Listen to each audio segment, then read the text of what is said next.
Hello everyone, আমি পিয়ালি। আমার নতুন একটি মিনি ব্লগে তোমাদের সবাইকে স্বাগত।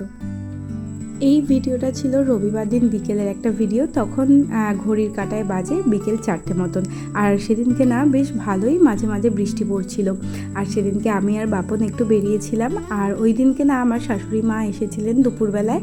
তো খাওয়া দাওয়া সেরে গল্প গুজব করে আমরা দুজনে একটু বেরিয়েছিলাম একটা জিনিস কিনতে। চলো কী কিনতে সেটাই তোমাদেরকে বলি। তো আমার শাশুড়ি মায়ের জন্য আমার বর একটা জিনিস কিনেছে, সেটাকেই আনতে আমরা যাচ্ছিলাম। তো এখানে সুন্দর করে সব গুছিয়ে টুছিয়ে আমরা বেরিয়ে গেছি। আর দেখতে তো পাচ্ছই হালকা হালকা বৃষ্টি পড়ছে কেমন। চলো এই ভিডিওটার মধ্যে দু একটা কথা শেয়ার করি। আমরা যখন প্রেম করতাম তখন বাপনের কাছে বলতে গেলে কিছুই ছিল না, এক কথায় বেকার।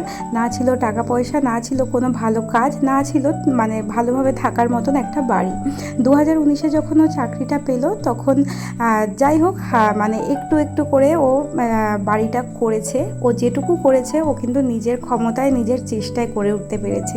তারপরে পরেই আমাদের 2024-এ বিয়ে হয়ে গেল। আর বুঝতেই পারছো একটা ছেলে চাকরি পাওয়ার পরে বাড়ি করলো, 2024-এ বিয়ে করলো, মানে 19 থেকে 24 এই বছরের মধ্যেও বাড়ি করে বিয়ে করেছে। তো অনেকটা বড় একটা খরচার ব্যাপার।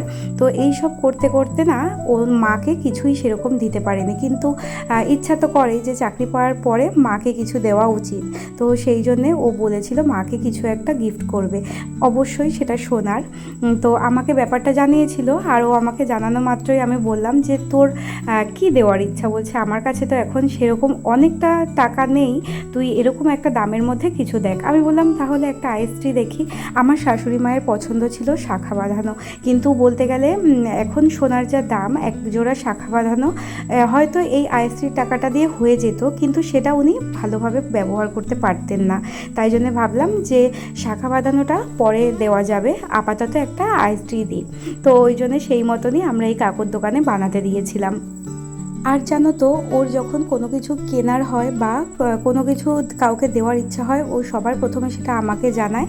আর পুরো সেই টাকাটা ধরে আমার কাছে দিয়ে দেয়। আমি মানে কি কিনবো, কেমন ডিজাইন হবে, সেই সব ব্যাপারটা আমি সিলেক্ট করি, কারণ ও এসব ব্যাপারে একদম থাকে না, ও টাকা দিয়েই খালাস। তো যাই হোক আমি ডিজাইনটা কাকুর কাছে দিয়েছিলাম বানাতে, খুব সুন্দর করে বানিয়ে দিয়েছিল। আর মানে আমি তো ভাবছিলাম যে মার পছন্দ হবে কি না। তো যাই হোক ছেলে প্রথমবার কিছু দিয়েছে হাতে করে, নিশ্চয়ই ওনার পছন্দ হয়েছে, সেটা তো তোমরা ভিডিওর মধ্যে দেখেছিলে আগের। আর এখানে এই যে নেওয়া শেষ। আর জানো তো সেদিনকে এত জোরে বৃষ্টি হচ্ছিল সেটা আর কিছু বলার নেই। আর এখানে আমরা সবাই গল্প করতে করতে বেশ হাসিও পাচ্ছিল, কারণ কাকু সেই সময় আমাকে বলল যে পিয়ালি তুমি একটু ফর্সা হয়ে গেছো। সেটা শোনার পর তো আমার মনটার মধ্যে একটু একটু খুশি খুশি হচ্ছিল, কারণ এত চারিদিকে কালো কালো শুনতে শুনতে না কানটা মোটামুটি পচে গেছিলো। যাই হোক ওইসব নিয়ে মার কাছে একটু গেছিলাম, ওখানে 2 মিনিট বসে তারপর চলে এসেছি। আর বাড়িতে ফেরার সময় এখান থেকে মনসা থেকে একটুখানি দই মিষ্টি নিয়েছিলাম। আমার শাশুড়ি মায়ের টক মিষ্টি দইটা ভীষণ পছন্দ, তো সেটা নিতেই নেমেছিলাম একটু। আর দেখলে কন্টিনিউ কিন্তু বৃষ্টিটা হয়েই যাচ্ছিল অল্প অল্প করে।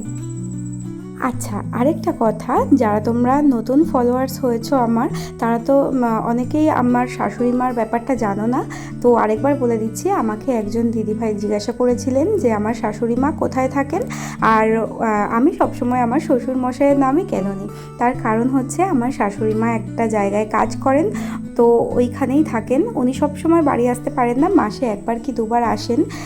তো আমরা বাড়িতে আমরা 3 জনই থাকি, আমি বাপন আর আমার শ্বশুরমশাই। তো সারাটা সপ্তাহ আমি আর বাবাই থাকি, বাপন তো উইকেন্ডে আসে তোমরা জানো। এই হচ্ছে পুরো ব্যাপার, ওই জন্যই আমি ভিডিওতে ম্যাক্সিমাম বাবার নামটাই নিই। তারপর আমরা চলে এসেছিলাম একটু ডমিনোজের পিৎজা খেতে। জানো তো অনেক দিন ধরে ইচ্ছা হচ্ছিল একটু পিৎজা খাওয়ার, আর এই আমাদের হাবড়ার ডমিনোজটায় আমাদের আশাই হয়নি। সব সময় যাই রাজনন্দিনীতে, সেদিনকে আর যাইনি, তার কারণ হচ্ছে বাড়িতে তো মা এসেছে আর একসাথে আমরা ডিনার করব, আর বাইরে বৃষ্টি হচ্ছে দেখে এক জায়গাতে গিয়ে বসলাম।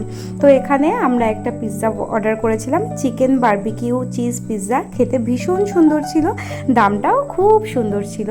একটা রেগুলার সাইজ আমরা অর্ডার করেছিলাম, বেশি না, কত নিল 400 টাকা মতো নিয়েছিল। আর এই চিকেন উইংসটা অর্ডার করেছিলাম লেমন পেপার ফ্লেভারের, এটাও মোটামুটি ভালোই ছিল। বলতে গেলে পিৎজা আর এই স্ন্যাক্সটা আমাদের খুবই ভালো লেগেছে। সেদিনকে বাপনের মনটা বেশ আনন্দই লাগছিল, কারণ ও প্রথমবার নিজের টাকায় নিজের মাকে কিছু একটা ছোটোখাটো জিনিস উপহার দিয়েছে। আমার মনে হয় দামটা ম্যাটার করে না, মন থেকে ভালোবেসে কিছু দিলে সেই উপহারটাই কিন্তু সব থেকে দামি হয়। তো এখানে আমি আর বাপন তো বসে বসে পিৎজা খাচ্ছিলাম আর ভাবছিলাম কতক্ষণে বাড়ি যাব, গিয়ে মাকে সারপ্রাইজটা দেবো। আমরা আসার সময় মাকে বলে এসেছিলাম তোমার জন্য একটা সারপ্রাইজ আছে। মা তো বারবার খুঁচিয়ে জিজ্ঞাসা করছে কী সারপ্রাইজ, একটু বলো। আমি বলছি সারপ্রাইজ যদি বলেই দিই তাহলে আর সারপ্রাইজ কিসের।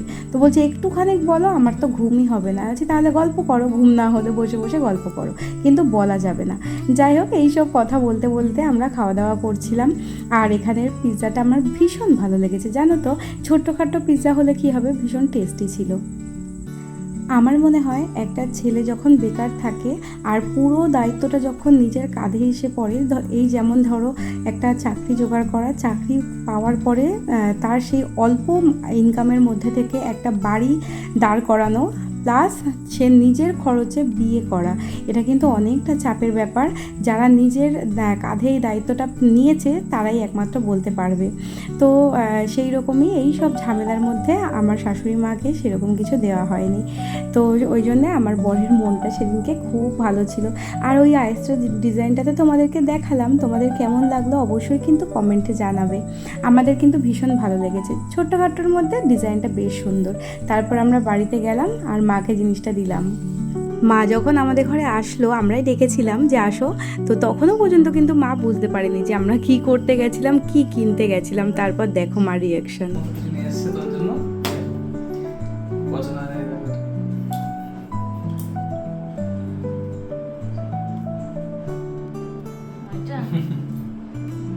পছন্দ যেমন সামর্থ্য আছে সেভাবে নিয়েছি। তুমি আশীর্বাদ করো, তোমাকে পছন্দ মতন জিনিস পরে করে দেবে। হ্যাঁ এখন পছন্দ হয়েছে, খুব পছন্দ। তোমার পছন্দের জিনিস পরে বানিয়ে দেবে, এখন এইটুখানি কি দেয়া হয়েছে। পরি দে, মাকে পরি দে। এই জায়গাটা চিপলে পরে ঢুকে যাবে আস্তে।